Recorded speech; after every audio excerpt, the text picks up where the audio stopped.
Bang Titil datang satu, pinjamlah 500. Bang Titil kedua, pinjamlah 1 juta gitu loh. Sampai numpuk sekian. Saya tanya, nominal berapa? Ada berapa juta? Kalau total ya kisaran berapa ya? 100 lebih lah. 100 lebih.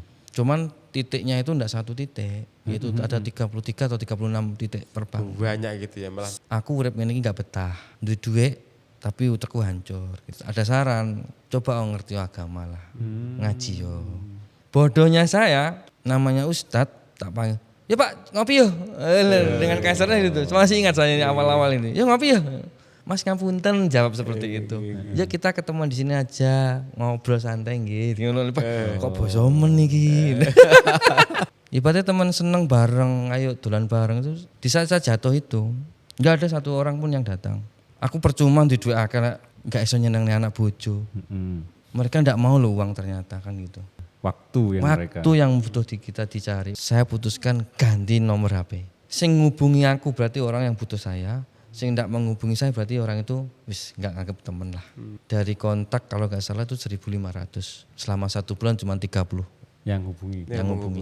Oke, enggak apa-apa. Ini mungkin orang terpilih buat saya. Assalamualaikum warahmatullahi wabarakatuh, sahabat pecah telur. Kembali lagi ke segmen Goyang bersama tamu spesial kita, Mas Dian. Mas Dian. Warahmatullahi wabarakatuh. Enggak usah salam, masih salam aku. Salam kan? Iya, berarti jawab salam saya. Oh iya, betul. Siap. Mas Dian ini lebih apa ya sekarang berarti ada 2 profesi kan Mas, seorang peternak juga iya, seorang yang berprofesi sebagai fotografer juga iya. Berarti disebutnya apa kalau Mas Dian memperkenalkan diri gitu biasanya? Ya kalau saya memperkenalkan diri kemungkinan untuk sekarang ya tetap fotografer. Oh fotografer. Jadi orang kalau saya di peternakan masih awam mungkin ya karena masih pemula. Jadi kalau orang mengenal saya itu di fotografer saya. Fotografer. Kalau income yang paling gede dari mana Mas? Income paling gede ya selama ini ya fotografer. Oh fotografer itu ya? Iya. Ya untuk bisa mencukupi keluarga ya fotografer dulu Mas. Kalau untuk peternakan kan investasi ya tadi tidak terlalu memikirkan ke situ. Tadi karena hobi menjadi rezeki kan gitu. Dari hobi menjadi rezeki. Diksinya pas Mas. Iya, jadi ini passionnya di situ ya, Iya. hobinya di situ. Hobi situ. Terus saya dengar juga sampai ke luar negeri itu ya ke Dulu ya, maksudnya dulu itu memang pasar saya memang mengambil pasar menengah ke atas. Jadi saya enggak menerima job di situ yang menengah ke bawah. Jadi banyakan itu memang kalangan menengah ke atas. Ya kalau dibilang dapat rezeki kemarin ya pernah di Singapura, Malaysia, Cina, Hong Kong, Makau itu. Ya itulah. Luar biasa loh. Kalau yang di Indonesia ya Lombok, Makassar, Ternate, terus di Bali, Jakarta lah. Padahal dari Tulungagung loh ya. dari sesama orang Tulungagung. Iya, bangga ya Mas ya. Maksudnya dari desa bisa juga kan internasional gitu loh. Intinya kita mau apa ya? Bekerja keras lah dalam arti kita konsekuen bahwa ini harus lebih baik daripada yang lain gitu loh. Iya. Tapi masih enggak boleh kita meninggikan diri kan. Di langit masih ada langit gitu loh. Nah, Tapi apa Mas? banyak juga masa-masa kelam yang Mas Dian ini punya, bahkan saya dengar-dengar kok punya 30 lebih titik hutang ya Mas ya. Jadi itu jadi orang yang tidak mengerti menjadi mengerti. Jadi gitu loh. Yang menurut saya jalani selama hidup ini. Jadi kita ada rezeki lebih, ada harta lebih tapi kita tidak mengerti tujuan itu. Wah ini menarik. Nah ini spill dulu, nanti kita lebih lengkap, kita akan ulas yang lebih detail. Nah siapa sih sebenarnya ini? Awalnya apakah senang di fotografi atau memang seperti apa gitu awalnya Mas Dian? Kalau awal-awal itu saya cuma dari juru pembawa tas kamera ya. Di studio gitu Mas? Dulu di Surabaya, awal-awal kan saya kerja di Surabaya. Jadi dalam arti saya tuh cuma melihat, saya enggak punya basic sama sekali di fotografi. Sama sekali, sekolah aja lulusan mesin. Oh, backgroundnya malah pendidikannya mesin. Mesin. Kalau diajak bubut, ngelas, kita membuat rangka besi saya bisa. Oke. Lah kok tiba-tiba diminta menjadi tukang bawakan tas Jadi fotografi? salah satu teman-teman pengusaha itu ngajak saya main ke Surabaya. Terus ditawari, loh dia tuh fotografer kan gitu. Kamu mau ikut ya ke Bali? Aku ada prewedding ke sana. Oh siap kan gitu kan. Diajak jalan Siap. ini. Dalam arti ya pengen tahu mana sih Bali kan gitu. Itu pertama-tama ke Bali. Kalau nggak salah tahun 2007. Di situ ya cuman bawa tas, mereka kerja tuh bawa tas. Lucu lah pokoknya. Bawa tas, oke nggak apa-apa, ini pengalaman. Dari situ saya difoto sama orang-orang fotografer difoto. Kok asik ya, pegang kamera, asik ya, mengaplikasikannya, asik-asik. Tapi nggak ngerti dari warna apa-apa, nggak paham. Cuman jepret tuh kok enak ya jepret gitu. Jadi malah pertama kali megang kamera pas momen itu? Iya momen-momen itu, dari nol. Di situ saya akhirnya pulanglah ke Tulungagung kan, pulang Tulungagung bekerja. Ya bekerja kasar masih di bawah nguli, kerja kasar lah. Di situ saya mencari uang untuk sekolah. Karena seneng tadi. Karena ya, tadi saya pengen belajar sekolah fotografi. Oke. Jadi saya bekerja kasar itu nabung buat sekolah fotografi. Oke. Yang satu di Jakarta itu kan gitu. Sekolahnya di mana, Mas? Masih sebutkan kan? Enggak apa-apa. Enggak apa-apa. Ya, kalau saya di Jakarta kan di Dawis Study School. Oke. Legendnya itu Itu masternya. Di situ saya ambil basical sama ke profesional di 2 sesi kan. Tapi ya itu uang saya pribadi, saya kerja kasar. Entah itu saya nyopir, entah saya nguli batu, penting saya dapat uang buat biaya sekolah. Tapi waktu sekolah itu apakah sudah berpikiran nanti akan jadi seorang fotografi atau memang sekedar aku seneng ya aku sekolah enggak apa-apa aku mengorbankan uang begitu Mas? Pasca itu saya cuman merasakan saya kerja kasar tapi kurang buat biaya hidup. Saya kerja kayak gini pagi siang malam seminggu habis. Dan notabene saya anak yang orang tua saya enggak mampu lah. Jadi dari SMP sampai SMK itu saya kerja sendiri untuk mencari biaya sendiri kan gitu. Tapi bisa ngumpulin dari uang situ Mas? Masih bisa ngumpulin untuk sekolah? Bisa. Berapa lama ngumpulin waktu itu Mas? 2007 sampai 2008 dapat uang itu 2008 saya berangkat. Berapa sekolah waktu itu Mas? Basic kalau nggak salah dulu itu 22. 22 juta? Iya. Sekarang aja masih terasa mahal. Sekarang loh ini ya, apalagi tahun segitu. Apalagi yang profesional. Yang profesional lebih mahal. Cuma 6 bulan, 1 minggu itu 2 kali kelas. Itu berapa kalau yang profesional? Kalau salah 3 sampai 4 bulan. Oh. Anunya, nominalnya? Nominalnya. Tadi berapa? 30 sampai 40. 30 sampai 40. Wow. 30 sampai 40 juta. Ini yang basic tadi 22. Iya. Selama 6 bulan. 6 bulan juga. Terus seminggu berapa kali Mas tadi? 2 kali. 2 kali pertemuan. Berarti PP Jakarta Tulungagung Jakarta. Saya ngekos. Di sana ngekos. Nah, selama di sana untuk keperluan biaya hidup Itu saya diajak salah satu studio juga. Sudah bekerja di sana. Itu ya pasarnya juga wedding Chinese. Oke. Jadi teorinya dapat langsung praktek. Oh, jadinya tetap bisa jalan. Bisa mengcover gitu loh. Dan intinya saya itu nggak mau melibatkan orang tua, gitu loh. Itu belum menikah juga kan pada waktu itu awal-awal itu kan. Semari gitu di sana selesai, saya kerja di Jakarta sebentar, 6 bulan atau 10 bulan gitu.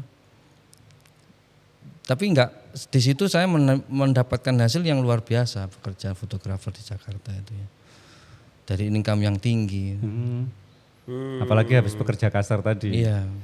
Di sana. Sudah sama sekali enggak apa ya. Wah ternyata gini toh, dapat uang yang besar kayak gitu. Kaget ya Mas mungkin ya. Dari anak desa ke kabupaten, Iya. Kabupaten ke ibu kota dapat uang gede, kaget pasti. Iya, kaget. Terus digaji sama studio yang saya kerja itu luar biasa. Ibaratnya saya buat senang-senang di sana itu mampu gitu. Itu itu sama sekali ya saya ndak mengerti kok bisa segitunya sampean. Secara hasilnya apa-apanya? Hasilnya. Sampai berapa Mas kalau boleh tahu? Sekali job disk kalau wedding di sana kan kisaran 12 sampai 15 juta. Sekali itu Mas, Sekali wedding. Sekali wedding. Waktu itu langsung pegang kamera? Langsung pegang kamera tuh rame-ramenya kamera Canon yang kayak yang besar yang apa ya? Lupa. Kayak 5D yang series Jadi Mark yang 3, pro gitu Mark ya? 2 gitu loh. Itu yang awal-awal dulu kan. Sekarang berbagai mirrorless semua kan. Berarti meskipun masih belajar, itu udah dipegangin kamera Iya. sama yang punya? Tapi saya bawa kamera sendiri juga. Oh, pegang kamera sendiri juga. Bawa kamera sendiri juga. Kok bisa udah dapat kepercayaan padahal masih belajar? Ada tesnya nggak sih Mas masuk? Ada rekomendasi. Oh, oke. Jadi salah satu teman Surabaya itu merekomendasikan kamu sekolah di sana, ini loh studi yang bisa kamu praktek kerja gitu loh. Jadi teman saya Surabaya itu alhamdulillah sampai sekarang ya saya anggap guru besar saya gitu. Karena yang Mengarahkan. Yang mengarahkan. Cuma yang saya itu juga senang fotografi Mas ya. Iya. Cuma sekedar hobi sih memang. Tadi kan meskipun masih belajar tapi udah pegang kamera. Iya. Terus ngerasa bedanya antara sudah hasil belajar sama sebelum itu tetap kerasa Jadi bedanya enggak Mas? ini ya, dari teman Surabaya itu kan saya diajak-ajak kan. Heeh. Udah punya basicnya. Sudah ada basicnya di situ. Cuman saya pengen pribadi sekolah itu pengen bedah apa sih kamera itu dalamnya gitu. Oke. Ternyata di Jakarta juga gitu. Ternyata sekolah itu bedah kamera. Apa yang saya inginkan tuh dibedah di situ. Enggak sekedar jepret. Berarti bener-bener kamera dibedah gitu Mas? Iya, maksudnya di ini loh kameranya Fungsinya setting apa? ini fungsinya apa. Oh, saya kira fungsinya apa. dibedah beneran. Nah, ini kan hancur itu nanti ya. Iya, jadi makanya. Dan itu apa yang saya inginkan terjawab. Oh alah ternyata ini fungsinya buat ini, fungsinya buat itu. Oh. Jadi seandainya ada orang bertanya pun saya bisa menjawab seperti itu. Kalau pelajaran yang paling berkesan, dulu itu sempat kepikiran ikut kelasnya Pak Darwis itu juga, tapi kok mesti di Jakarta, tapi kok segitu.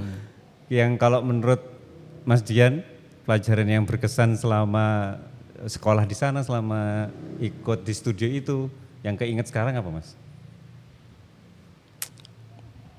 Paling enggak enak juga sih. Di antara semua murid saya yang paling kulit hitam.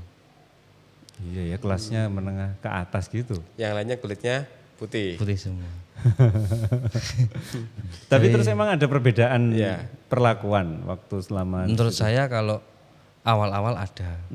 Tapi kita kalau sudah sharing hunting, sudah mereka membaur gitu loh. Oke. Terus mereka tahu saya bekerja di studio yang juga ternama di Jakarta itu.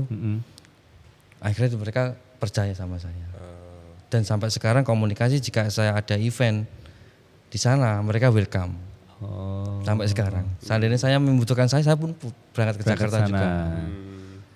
Berarti rata-rata yang ngambil kelas itu pun akhirnya buka usaha di bidang itu juga atau ada yang cuma sekedar hobi juga ada? Banyak yang sekedar hobi. Oh banyak yang sekedar hobi malahan. Karena basic tadi mungkin. Basic tadi. Jadi karena orang-orang yang berduit yang sekolah di situ pengen aja, pengen bisa gitu loh. Kalau saya pribadi pengen ini nanti buat Kerja. kan. Nanti siapapun dapat kontrak kerja jika ada basic yang besar, insya Allah dapatnya kan juga besar juga. Iya. Tapi kita cuma otodidak, ilmunya dari mana toh? Dari ini sampai tua nanti ilmunya tetap itu aja. Betul. Apalagi nggak bisa ngikuti tren kamera yang sekarang. Perkembangannya luar biasa banget. Cepat ya Mas? Cepet banget. Lah memang saya pikir selama ini perkembangannya itu nggak terlalu, yang penting skillnya. Jadi yang saya kira selama ini katanya kan orang di balik kameranya daripada kameranya itu sendiri. Kalau menurut Mas Dian dengan bedanya kamera teknologi sekarang dibandingnya waktu awal-awal Mas Dian belajar, yang kerasa beda apa Mas? Sekarang kan pasti jelas beda ya dari kamera yang tahun-tahun dulu sampai sekarang itu gimana? Kita kalau dulu itu benar-benar skill yang tarung. Oke. Skill yang diadu. Karena apa? Kapasitas kamera cuman Saat itu kemampuannya. Mau dipaksa apa jika kita tidak punya skill, kita tidak punya settingan lighting, nggak memahami tentang dunia lighting. Hambar foto itu cuma kayak kamera HP. Oke. Tapi sekarang dengan kemajuan teknik kamera sekarang dengan resolusi yang cukup besar, itu kita dipermudahkan. Mayoritas sekarang foto itu membutuhkan cahaya yang sedikit. Malah Kamera nggak apa-apa. sekarang. Oh iya, kalau dulu harus banyak. Banyak lampu gitu loh. Karena apa, resolusinya tinggi otomatis tingkat noise-nya pun juga kecil. Ada dulu tuh ada pernah pertanyaan tahun 2012 pada waktu ada acara workshop di Hotel Sheraton Surabaya.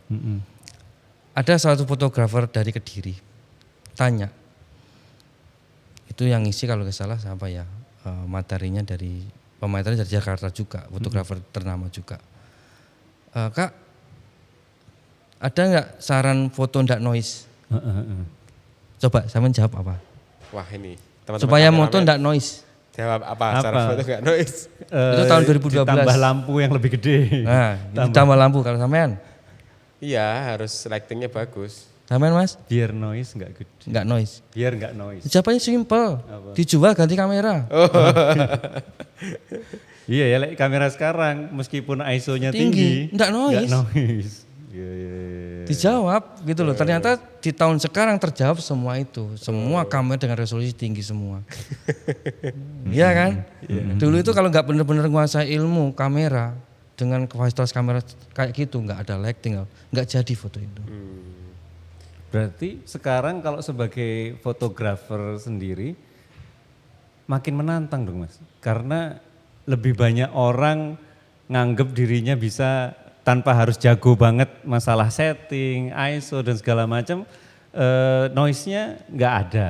Nggak ada. Berarti Jadi kalau kayak gitu kita gimana yang kalau membedakan sekarang itu hasil sekarang bukan, kalau saya pribadi bukan di kamera, tapi niat kita. Niat kita mau membuat foto itu asal atau lebih bagus dari kemampuan lensa tersebut. Kalau kita cuman asal, ya kita foto bisa sendiri, jebret-jebret dengan lensa yang diafragma besar, otomatis kan udah nggak membutuhkan cahaya besar kan. Jadi otomatis kan jika kita motor simpel, oh gini-gini aja mudah. Mau kemana air situ mudah. Tapi jika kita ada niat foto itu dibuat bagus, ya tetap kita harus bawa lighting meskipun lensa kita bagus. Dimensi ringnya dapat, backlight-nya dapat meskipun kita di outdoor. Itu ya yang bakal susah kalau belajarnya otodidak. Benar. Kalau nggak tahu tekniknya. Dari pencahayaan itu ada banyak yang belum biasa menguasai. Karena apa? Jika difoto cuma pakai lensa, ya otomatis view-nya hilang.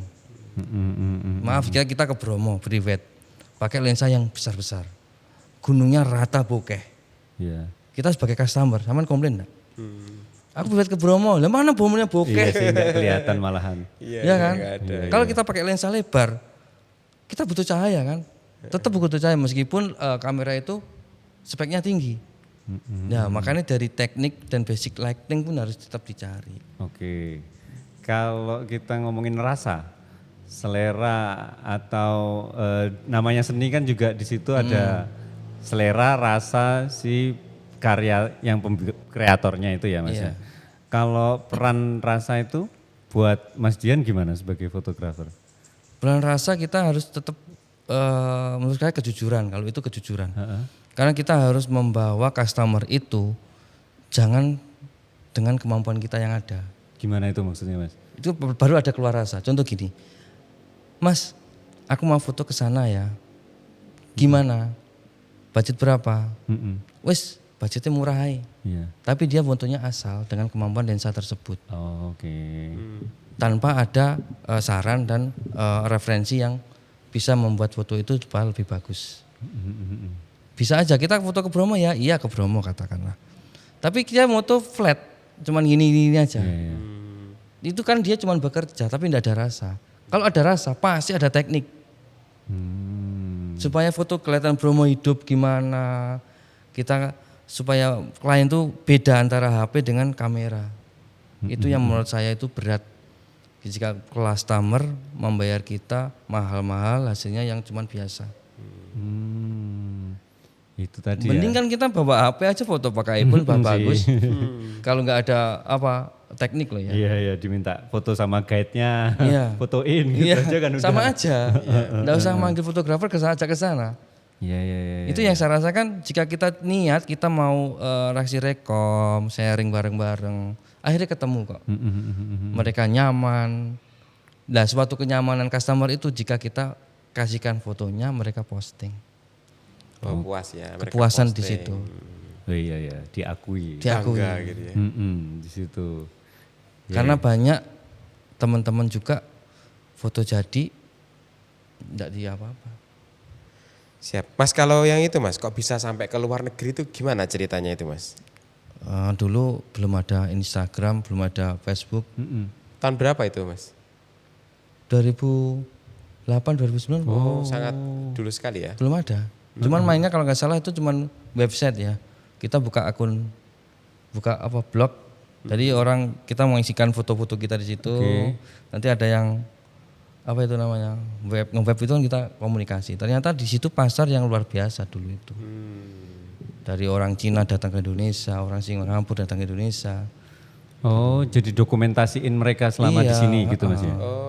Plus mereka juga ada wedding. Kalau orang-orang mereka itu budget sekian, katakanlah dulu saya itu sekali take di Bali gitu aja ya, itu budget 25 juta kan. Itu aja saya bawa tim lengkap, mampu. Tapi mereka murah. Menurut mereka Menurut murah. mereka murah. Itu masih kasih fee lagi kita. Oh, oke. Karena kita kerja semaksimal mungkin, kita sehati sama mereka. Itu masih mereka nganggapnya murah. Dalam saya pikir 100 juta foto murah. Oleh motor, oleh barang-barang kayak gitu kan. Tahun segitu. Tapi kan buat Mas Dian, ya alhamdulillah Ya dianggap murah. alhamdulillah gitu kan. Itu udah buat sendiri. Maksudnya udah di Tulungagung apa masih join sama yang di Ya, itu Jakarta? kerja atau bikin sendiri gitu maksudnya? Itu saya join bagi hasil sama orang Tulungagung. Buka di Surabaya dan Tulungagung gitu. Oke. Kayak ada investornya Ada begitu. investornya. Jadi ya ada job Surabaya ke Surabaya, job Jakarta ke Jakarta.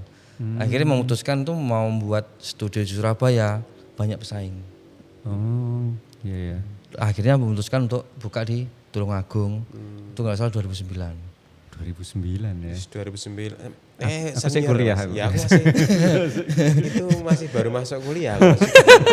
Masih udah sampai mana kemana-mana. kliennya Iya. udah mana-mana kita Iya. kuliah. Jadi Secara umur berarti kayaknya lebih senior daripada kita ya Mas, betul ya? saya sudah umur 39 ini. Oh ya betul. Enggak kecil jauh sih, ya Iya. masih milenial lah. Kita masih milenial. Kalau Mas Surya iya, kalau saya jauh sih. Oh iya iya. Kalau aku ya dekat. Oh gitu, itu 2009 yang di Tulungagung. Di Tulungagung. Ya Itu- akhirnya transit saya ya ikut kerja lah. Berarti meskipun itu bagi hasil akhirnya kerja gitu loh. Berarti yang di Tulungagung pun itu kerjasama ya, bukan buka sendiri ya? Bukan, belum masih masih kerjasama. Masih kerjasama. Itu sampai sekarang kah? Sudah saya putus itu 2016 akhir. 2016 akhir Iya. terakhir. Berarti selama itu dari 2009 sampai 2016 itu bareng. Ah. Kenapa kok putus Mas? Kalau cerita bisa panjang dan kali lebarin nanti. Ini Tapi singkatnya aja, singkatnya aja ya saya pengen udah capek. Udah capek ada tekanan. Sudah capek hidup itu kok gini terus. Saya tidak merasakan bahwa banyak uang merasakan kebahagiaan. Sama sekali nggak merasakan. Kenapa kok sampai segitunya? Karena di situ selama saya berjalan di situ semua tadi, saya sama sekali tidak mengenal agama. Apa sih sholat? Apa sih kita sodakoh apa kita kumpul-kumpul ngaji itu apa? Nggak paham. Di situlah letak titik saya. Jadi di situ saya memutuskan untuk resign dan saya mau menjalani hidup normal, mau menjalani hidup keluarga yang normal gitu loh. nggak terlalu diforsir sama namanya uang. Dulu memang nggak normal ya Mas ya? Dalam arti kalau jiwa normal, tapi mindset masih ke dunia, mencari dunia. Yang pemicu gelisahnya waktu itu kerasa kalau itu hampa itu gara-gara kepikiran apa Mas? Ya kalau saya kan jarang di rumah gitu. Itu udah berkeluarga? Sudah. Oh, udah. Dan saya nikah juga 2009 itu. Oke. Nikah 2009. Dari awal nikah tapi terus, sibuk kerja itu. ikut ibu mertua 2 tahun 2009 2010. Akhirnya memutuskan 2011 saya membuat rumah sendiri. 2011 membuat sendiri, disitulah rumah tangga saya. Iya kan, saya nggak ada orang tua, nggak ada, cuman anak istri, tapi anak istri saya tinggalin terus. Yang dimana saya di luar itu sangat kacau. Kita bermain dunia malam, sampai narkoba, sampai black market, gitu loh. Nah, akhirnya saya memutuskan 2016 itu untuk resign. Saya pengen mengawali hidup normal. Dan teruslah air mata itu keluar. Karena kenapa? Di saat saya jatuh, teman-teman yang dulunya saya angkat sama sekali nggak ada yang datang. Itu pada meskipun masih sama-sama di Tulungagung. Sama-sama di Tulungagung. Ibaratnya teman seneng bareng, ayo dolan bareng itu. Di saat saya jatuh itu nggak ada satu orang pun yang datang. Sampai saya menangis. Aku percuma di dua karena cuman nggak iso nyenengin anak bojo. Mereka nggak mau lo uang ternyata kan gitu. Iya, waktu yang butuh kita dicari, waktu yang mereka cari. Itu jatuhnya karena apa Mas berarti ya? Ya saya cuman terketuk aja. Ini sudah waktunya saya untuk berubah. Dari 2016-17 saya buka usaha foto itu sendiri, freelance. Saya main pelan-pelan sambil membuka usaha, gitu loh. Buka usaha, ketemulah usaha membuat jajan. Jajan? Ya jajan. Agak jauh berarti ini ya? Nyimpang. Fotografi jalan, terus habis itu nambah juga. Berarti ya? Nambah jajan. Jadi sempat mempunyai karyawan 10-16 orang. Banyak ya Mas, itu jajan apa Mas? Jajanan tradisional. Tulungagung, kletek singkong itu. Oh kletek, ya. Jajan keripik singkong Mas, singkong. yang bulat-bulat. Itu sempat berjalan kalau salah. Itu untuk sampingan, jadi gitu. Jadi yang 10 sampai 15 itu malah untuk sampingan Mas Yan. Yang utamanya dari tetap freelance fotografi. Iya, freelance itu ada foto ini buat kegiatan ibu-ibu di rumah kan gitu. Itu sih belum kurang. Saya menambah investasi lagi ternak ayam. Oke. Ternak ayam. Telur atau ayam daging, ayam kayak chopper itu. Ya. Itu ayam chopper 1 tahun kalah. Berapa populasinya Mas waktu itu? Dulu 1.500. Sampai 1.500 ya. Skala nggak mau nyerah. Nyoba ayam lagi? Belum, ikan. Ikan. Banyak yang dicoba ya. Ya kan, ikan lele gitu kan. Akhirnya kesempatan itu saya bisa ngirim ke Semarang, Jakarta, Pacitan gitu. Lele-lele yang besar maksudnya buat kapasitas pemancing. Itu ditolongkan banyak dulu ada teman-teman karena bisa juga mancing kan. Saya kirim kalah lagi. Kalahnya harganya ya, harganya kurang tepat gitu. Menurut saya bukan masalah harga, kalau untung. Semua itu dirangkum jebret modal. Kenapa itu Mas? Selain modal uang pribadi saya, teman saya yang investasi itu kerja sama saya juga. Maksudnya mau kerja sama saya itu mereka pakai uang perbankan. Dari hutang bank. Dan itu tanpa pengetahuan saya. Oh. Tanya uang pribadi, iya karena saya pakai uang pribadi, tapi dia pakai uang bank. Berarti seandainya ngomong waktu itu dari awal nggak uang pribadi pasti nggak jalan itu. Kalau nggak diterima. Iya, nggak mau saya. Nggak mau. Nggak mau. Padahal itu dari awal. Itu dari yang baru awal mulai kan Mas? Awal mulai sudah hancur kayak gitu. Karena dia nggak ngomong, jadi hasil uangnya itu kan saya pasrahkan kan. Tak pasrahnya kamu duitnya cekelan, aku baru repot kerjaanku kan gitu. Ternyata dia buat ngangsur. Oh. Buat mereka ngopi, buat mereka nyanyi, bla yang lain. Ya Allah, iki udah piye to aku kabeh usaha dijegali kayak gini gitu loh. Iya. Mau lari kemana kita? Di situ, aduh, jatuh lagi. Berarti yang kayak pabrik yang snack tadi juga. Sebenarnya kan dikelola istri. Oh, itu jalan itu sendiri. Saya- Pokoknya yang bareng sama orang lain itu yang Saya yang jalan gitu. itu yang hancur, yang jatuh. Kalau yang katanya sampai utang punya 30 titik itu yang usaha apa Mas? Ya di situ ada cerita lain. Saya sibuk dengan dunia pekerjaan saya. Dari saya fotografi, ngurusi ayam, ngurusi ikan, yang lain itu tanpa sepengetahuan saya, istri di rumah itu kan butuh modal. Untuk gaji karyawan, untuk ini, untuk itu, untuk biaya anak. Saya tidak pernah ngasih uang. Karena uang saya tak putarkan. Pemikiran saya, uang jajan itu cukup buat operasional kan gitu. Ternyata istri saya tergiur lah sama ibu-ibu tetangga. Oh. Berarti bukan bank dulu. Loh, mesti ngumpul sama ibu-ibu. Nah, di situ ada namanya bank titil datang satu. Pinjamlah 500. Bank titil kedua, pinjamlah 1 juta gitu loh. Ceritanya seperti itu. Jadi sampai numpuk sekian. Nah, sudah di saat jatuh saya tanya, nominal berapa? Ada berapa juta? Dicatat lah. Catat. Ini Berapa Mas sampai totalnya? kalau total ya kisaran berapa ya? 100 lebih lah. 100 lebih. Cuman titiknya itu enggak satu titik, itu ada 33 atau 36 titik per bank. Banyak gitu ya malah. Semuanya Kecil-kecil tapi nericik gitu. Ya 2 juta, titik 5 semua. juta, 10 juta gitu loh. Ambil napas panjang gitu.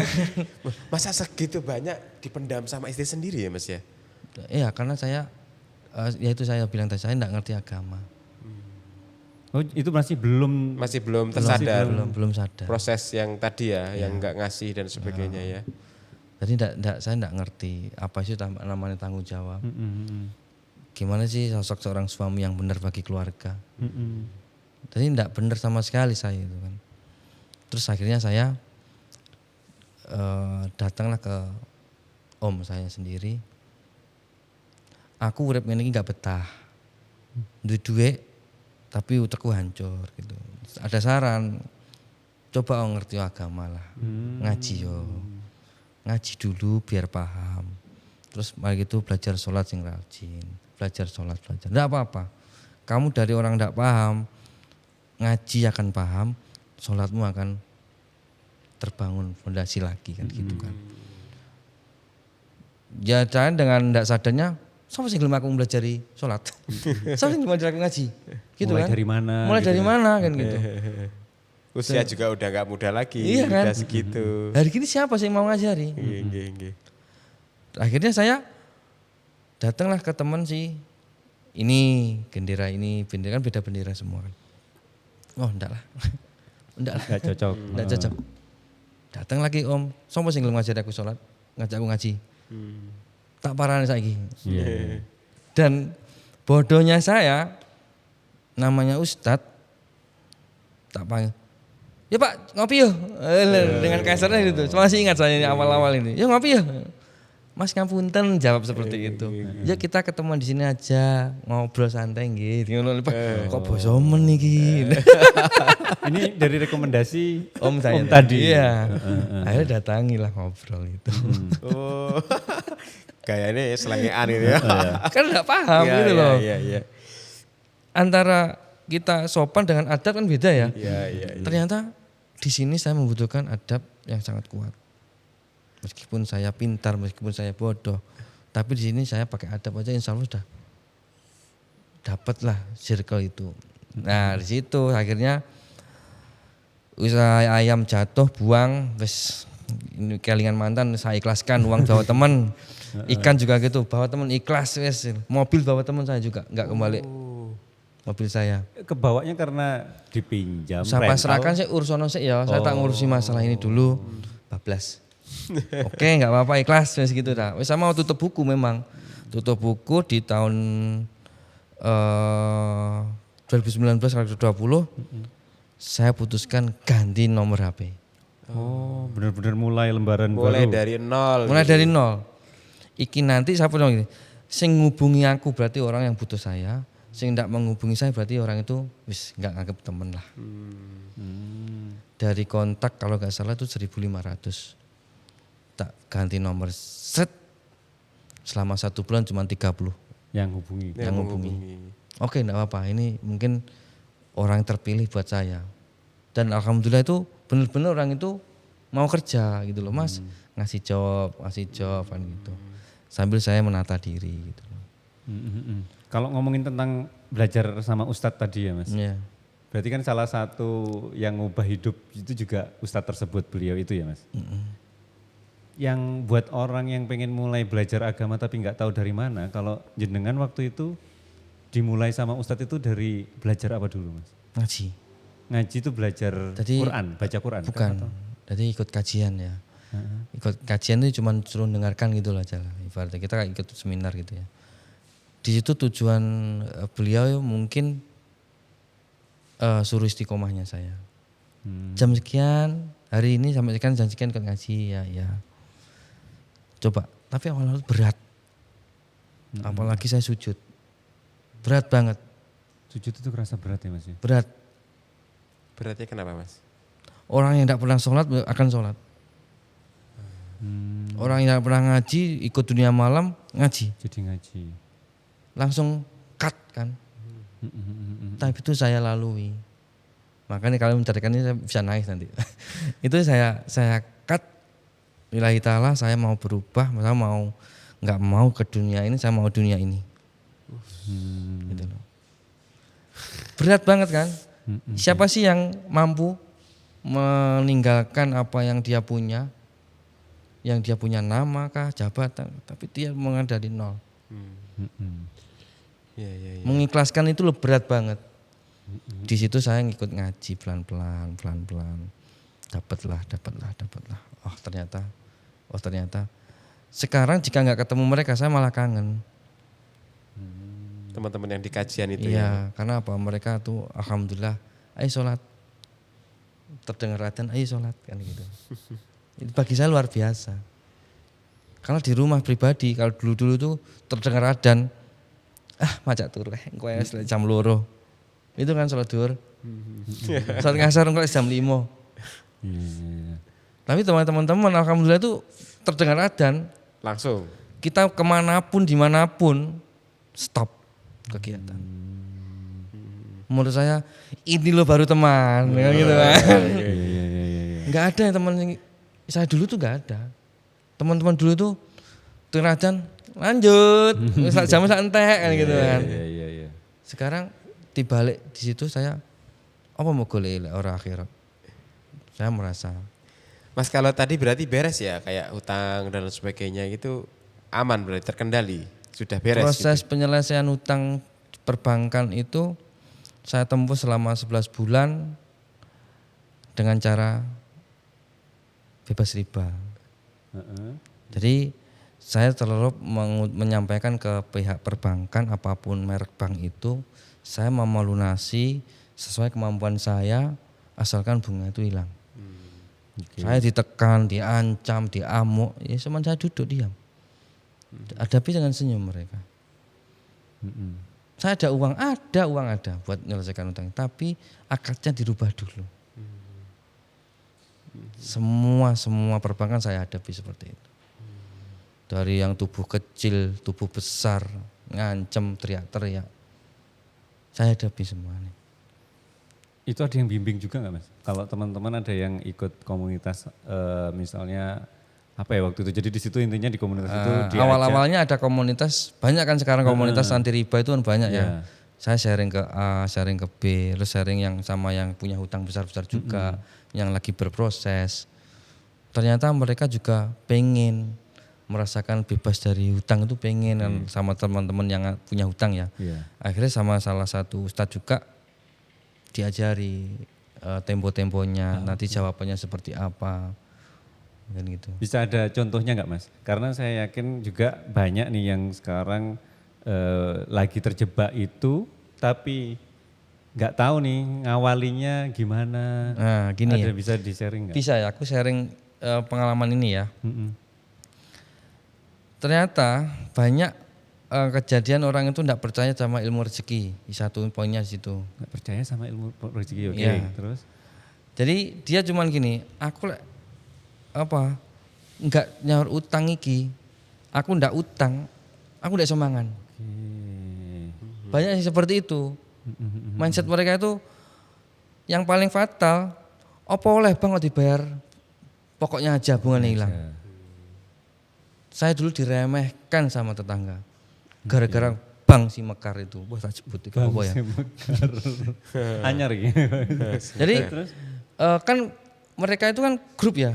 Grup otomatis kalau di sini tidak bisa bayar ditekan sama teman-temannya. Di sini tidak bisa bayar ditekan sama teman-temannya. Oke. Terus? Jadi seorang ibu-ibu normal jika ditekan sama sesama lingkungan pasti kan minder. Iya. Disitulah munculnya gali lubang tutup lubang di situ. Penyebabnya adalah tekanan dari lingkungan tadi. Nah, ini resep saya, ya saya tetap jawab ke mereka. Urusanku bukan sama tetangga, urusanku sama bank. Mbungku tak bayar pokok itu, mbok tak angsus tak kuatku, itu urusan saya sama perbankan. Ibu-ibu saya gitu kan. Saya tidak ada urusan dengan mereka. Saya urusan lek utang ya urusan karo bank. Saya sudah ibarat emosi, saya buat emosi, tapi semua dengan itu saya tidak ada emosi sama sekali. Karena sudah jelas-jelas dari awal saya yang salah. Bukan istri yang salah, saya yang salah. Karena mengabaikan. Mengabaikan uang sepele, uang belanja itu kan mengabaikan ya. Itu yang saya yang salah. Akhirnya saya harus bertanggung jawab semua itu kan. Dari proses itu saya selesaikan step by step yang nggak ada bunganya. Contoh utang keluarga, kakak. Itu dulu saya selesaikan. Bank nomor 2. Itu merasa selesai. Yang bank itu yang merubah akadnya boleh dibayar pokoknya aja ya saya bayar. Satu demi satu. Sumbernya dari fotografi. Tapi pada waktu nyaru utang itu bukan dari situ semua, nggak tahu kenapa. Malah nggak tahu dari mana? Bukan dari foto. Dari mana berarti? Ya nggak tahu. Nggak tahu. Oh, Tiba-tiba ada. uang ini loh buat bayar. Uang buat bayar. Yang Setiap bedain sambil apa Mas? Yang sebelumnya itu uang kayaknya susah, ini gagal nyoba bisnis ini gagal jatuh. Terus di titik yang sekarang yang tadi itu malah nggak tahu ini sumber dari mana ada. Menurut jenengan yang membedakan terus ada titik balik itu gimana Mas? Kembali lagi ke niat saya satu. Niat saya memang menyelesaikan masalah keluarga ini ya. Masalah keluarga saya selesaikan biar bebas hutang. Poinnya seperti itu. Terus saya pengen benar-benar bebas dari dosa. Karena pada waktu ngaji dosa riba mengerikan banget. Saya selalu menyampaikan ke petugas-petugas itu. Ayo Pak, sampean tak bantu, aku sampean bantu aku seperti itu. Janganlah aku nyaru utang iki tapi dosa. Aku nyaru utang iki ampre berkah sama-sama berkah. Banyak petugas-petugas bank yang juga nangis Mas. Aku kerjain di utang bank Mas. Aku yang di utang. Aku paham sebenarnya utang bank itu riba itu dosa besar itu paham. Tapi kalau aku metu anak bojoku piye ya seperti itu. Mereka sebenarnya terjerumus juga di situ. Akhirnya ya saya sampaikan niat saya ini Pak. Pun sampean oke, sampaikan ke pimpinan. Saya mau bayar, tapi pokoknya aja. Itu bertahap. Enggak langsung dijawab tuh enggak. Berarti dalam waktu 11 bulan alhamdulillah beres ya Mas ya singkat ceritanya. Alhamdulillah 33 lebih lah. Itu selesai. 11 bulan amazing loh Mas. Saya pikir gini, itu uang dari mana? Saya enggak tahu jawabnya. Saya juga enggak pinjam siapapun. Tapi di saat ada jawaban dari perbankan, oke Mas ACC bayar pokoknya aja. Udah sholat pagi, bangun tidur, sholat subuh. Loh, ada uang masuk, bayar, selesai. Itu dari mana yang habis subuh uang masuk? Itu contoh kecilnya dari mana? Ternyata banyak orang-orang yang dulu hutang sama saya. Oh. Saya kan nggak nganggep loh. Iya. Lagi 1, 2, 3 nggak gelem bayar sudah selesai. Selesai gitu. Tapi terjawab di saat membutuhkan datang juga mereka. Nah, makanya namanya ilmu rezeki yang di situ ya. Nggak tahu kenapa kok di saat saya menyelesaikan utang perbankan masuklah rezeki-rezeki itu. Mas terus kok bisa ke domba itu gimana ceritanya Mas? Saya bingung membuang limbah dari usaha saya yang jajanan itu kan berawal dari singkong juga toh. Otomatis kulit singkong kok banyak gini, kriwal banyak gini kan gitu. Ya. Dulu itu ya cuman beli 1-2 ekor aja indukan. Ya cuman nggak terlalu niat, kan cuman dari limbah, bro, limbah masih makan gitu. Terus itu kok beranak. Beranak 2. Oke lah suka akhirnya kok meskipun ada kematian ada ternyuh gitu loh. Ternyata iki kok enak gitu loh, kok seneng. Terus punya tanggung jawab yang besar. Contoh tanggung jawab besar itu gimana? Di saat saya lelah, sore wajib ke kandang. Di saat saya pagi setelah nyiapin bahan-bahan untuk produksi, saya wajib ke kandang. Saya pikir ini aja loh kok ngasih makan domba tuh wajib. Kenapa yang wajib saya tidak lakukan? Oh akhirnya ke situ ya, Ke situ ngarahnya ya. Ngarahnya. Kalau saya lihat tadi kan malah jadi beban sebenarnya ya. Kan Kalau kayak dilihat secara umum beban, karena di saat nggak kena ditinggal gitu loh. ya nggak bisa ditinggal Nggak jauh. Tinggal jauh. Nah kalau peran berternak di jalan cerita hijrahnya Mas Dian ini gimana Mas? Jadi di situ awal-awal kan memang saya niatkan harus itu masih 2 dulu tuh akhirnya saya tambah sama indukan nggak salah 8 ekor saya tambah 8 ekor tapi saya niati untuk breeding berarti untuk budidaya untuk perkembangbiakan gitu. Di situ saya mulai bingung kandangan. Akhirnya satu kandang saya buat bukan rumah saya tapi di rumah adik saya buat di situ. 6 bulan pertama dari 10 induan itu beranak semua. Oke. Jadi itu beranak semua ya? Iya kan? Padahal belinya posisi memang bunting. Posisi bunting. Nanti 6 bulan kan beranak semua. Rame. Wah rame ini. Rame itu konotasinya baik atau buruk ya?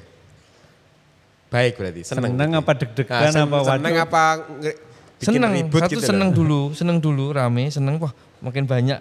Berarti asetku bertambah. Gitu kan. Oke. Tambah 2 bulan lingkungan tidak nyaman. Karena kandang itu kan di belakang rumah dan dekat repet-repet rumah tangga. Bau gitu ya Mas? Enggak bau. Suara. Oh akhirnya mengganggu. Nah karena saya datang telat pagi, mestinya jam 6 jam 7 kasih makan, saya datang jam 9. Sore mestinya jam 3 jam 4, saya datang jam 5. Karena saking sibuknya kerjaan itu kan. Akhirnya tetangga suruh bongkar. Oh sampai suruh bongkar ya? Oke nangis. Ini mau saya taruh di mana? Ini domba sakini banyaknya taruh di mana? Mungkin enggak teman yang mau ngopeni. Kan gitu kan. Dengan waktu yang cepat. Dan saya butuh proses buat kandang. Dan alhamdulillah ada teman yang bantu. Tak kayak kandangku dulu. Alhamdulillah saya boyong lah semuanya di situ. Waktu itu 20 berarti ya? 20-an, 20 bulan lebih. Karena ada pejantan juga toh. Di situ akhirnya teman itu bantu, sebagian dibawa ke sana semua. Nangis tapi hati ini. Ya Allah, saya niat baik aja kok masih ada yang enggak suka. Saya berbuat baik aja kok masih ada yang enggak suka. Satu kandang gitu. Itu belum selesai. Domba-domba yang saya mitrakan ke teman dikembalikan ke saya lagi. Ditaruh rumah saya yang Tulungagungan. Akhirnya depan rumah tuh mbak ya Allah ini ada 8 ekor. Itu dikembalikan kenapa? Enggak tahu kenapa tiba-tiba mendadak dikembalikan. Setor gitu aja ya. Ya, saya enggak mau peni lah gitu. Gimana? Kita belum siap loh ya. Belum siap kandang, belum ini aja belum selesai ketambahan ini gitu loh. Mau taruh di mana domba ini kan? Oh berarti yang bukan yang 20 itu Bukan, ya, yang saya, selain itu yang ya. lain kan saya mitrakan. Oh, memitrakan juga. Niat saya baik. Oh. Pak gelem ngopeni, tak tukokne wedhus ya. Engko bagi hasil cempe ae gak apa-apa. Oke, saya belikan 5 ekor, 7 ekor seperti itu. Oh, akhirnya itu juga dikembalikan Kembalikan di saat langsung yang sama. dengan waktu yang sama. Wah, itu. Jadi selama 2 hari saya mikir itu depan rumah mbak tak colong di pekarangan itu nggak bisa, ini belum bisa ngarit, ngarit belum bisa. Terus pakan belum tahu apa itu pakan. Bingung, akhirnya Pak D itu datang. Lah modus menyampang pakai ini gini. Wila modus balen, gelem ngopen itu. Oga kan gitu. Wis tak gene kandang ya, kayune jukun aku sesuk. Alhamdulillah Pak D nulung. Kayu itu nominal kalau nggak salah 2 sampai 3 juta untuk kandang. Akhirnya was demen iki oleh modal, ibarat saya demen oleh modal, cari Pak tukang, bangunlah. 3 hari jadi. Di mana berarti kandangnya itu? Ngontrak lahan lagi. Oh. Oh, ngontrak ya. Ngontrak lahan. Ngontrak lahan. Yang dekat Pasar Sapi Tulungagung situ. Akhirnya dapat lahan, dapat kontrakan. Deal, saya bangun, langsung domba di situ. Oh. Sampai sekarang. Sekarang nambah kandang lagi, alhamdulillah tahun ini nambah kandang lagi yang mitra juga di Tulungagung juga. Untuk Sekarang kapasitas. total ada berapa domba Mas yang dikelola? Ini masih 100-an. Wih, 100 banyak Mas Surya ya. Ya saya sama istri saya yang apa kegiatan sehari-hari buat hiburan. 100 itu kan kelihatan aset itu sudah kelihatan banyak ya Mas Surya ya. Iya sih. Ini juga peternak domba saya. Banyak kan Mas Surya? Cuma kan kalau saya itu alhamdulillah ada tim ya Mas. Yang nggak kebayang ngelola waktunya gimana Mas. Ini dikelola sendiri sama keluarga. Tapi Mas Dian juga ada kegiatan. Fotografinya iya. jalan. Itu Itu- gimana? Padahal domba tiap hari harus dikasih makan. Makan. Ya satunya ya keluarga saya libatkan. Keluarga saya libatkan, teman saya libatkan, teman saya minta tolong. Contoh, oh pakanku habis, belanja yuk kan gitu. Untuk belanja pakan seperti itu. Jika pas saya keluar kerja, jadi ada yang backup keluarga kan gitu. Jadi enggak saya sendiri ilmu yang pakai, tapi keluarga saya libatkan. Bahkan teman saya libatkan. Jadi kita sharing bareng-bareng. Gitu. Jadi kalau saya sendiri mungkin enggak mampu. Nah gimana caranya ngajak keluarga ikut antusias di situ Mas? Maksudnya kan bisa jadi passionnya beda, hobinya beda. Ngasih pemahaman itu sampai mereka jadi punya minat juga ke sana gimana caranya? Dibuat mereka edukasi saya itu ya cuman nyaman dulu. Iya gitu loh, mana akhirnya lihat domba kecil-kecil kan mereka suka. Mereka akhirnya suka saya ajarin ya kasih makan. Ini minumnya gini. Maksudnya keluarga itu anak Mas atau? Ya anak, Istri juga? istri. Jadi edukasi seperti itu membuat keluarga menurut saya semakin harmonis ya. Karena kenapa? Tidak ke bawah lingkungan. Jamnya pasti. Ada kesibukan gitu Ada ya Mas? kesibukan yang bermanfaat. Tapi seandainya tidak ada kegiatan seperti itu, mungkin bangun pagi setelah anak sekolah ngapain? Nonggo, gibah, akhirnya seperti itu. Ada kegiatan positif. Sekarang ada kegiatan seperti ini, alhamdulillah ya keluarga tenang, bisa ngerasakan lah gitu. Karena dunia fotografi juga ada masa-masa kalau wedding ya, bekerja wedding kan di saat puasa tidak ada event, suro tidak ada event, selasa tidak ada event kan. Tragisnya fotografer ya itu, kalau tidak punya aset atau usaha lain di saat Lebaran, pemasukan dari mana kan nggak ada. Jadi Mantap. sekarang 2 itu ya Mas, Dua fotografi pemasukan. dan ternak. Ya. domba. Sebelum saya ternak itu 4 tahun itu cuma menangis Lebaran. 4 tahun. Kan usaha jajan itu kan. Jadi usaha jajan kan uangnya itu nggak selalu cash, Anu ya, tempo ya. konsinyasi, Oh, nitip. titip. Nah di saat mereka pembayaran setelah Lebaran, setelah Lebaran kupat, pasti kita nggak pegang uang. Lah sekarang foto pun juga nggak ada event. Oh iya, pas waktu itu jan sepi uang ya. Berarti 4 tahun itu Lebaran cuma menangis di rumah, kan nggak ada pemasukan. Iya, iya. Sekarang jajannya udah nggak ada Mas ya, usaha jajannya. Setahun ini masih saya off-kan dulu karena masih nata untuk perkembangan domba. Ya, oke. Karena Sana. insya Allah kita cuman belajar dulu, nanti kan step by step bisa berkembang gitu loh. Seandainya semua tak rangkul, nanti edan saya. Kata-kata itu keluar lagi nanti. Karena saya pun ngunduri umur, Mas. Umur hampir 40, waktunya kita kan tidak terlalu banyak kan, sudah tinggal menenangkan diri lah. Mantap. Kata-kata hijrah ini Mas, menenangkan diri. Kan gitu Mas ya. diri. Sesama orang-orang hijrah. Iya, yang Saya kan dicari. dari dulu tidak hijrah ya, karena sudah di jalan yang benar. Oh iya. Jadi nggak perlu. Mau hijrah kemana gitu. Guyon ya teman-teman ya. Nanti di gojlok saya. Karena udah satu poinnya, saya capek jika usaha nggak berkah, hasilnya cuma gitu aja. Kita kerja keras, hasilnya pasti jatuh. Mending kita kerja, kalau peternakan itu apa toh? Sudah sunat Nabi kan. Ya, siap. Sampai jumpa di next episode teman-teman. Assalamualaikum warahmatullahi wabarakatuh. Waalaikumsalam. warahmatullahi wabarakatuh. Sebelum makin menjadi hujannya. Semakin terus